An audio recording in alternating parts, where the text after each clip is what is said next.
मनोहरं सर्वसुन्दरं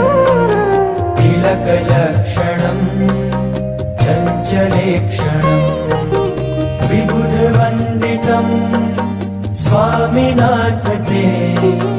वपुरिहास्तु नो नित्यदर्शने मदनमोहनं प्रेमदोहनं नयनगोचरं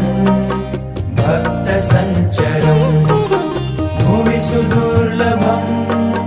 स्वामिनाथ ते वपुरिहास्तु नो नित्यदर्शने निजजनैः सदा वाञ्छितं हृदा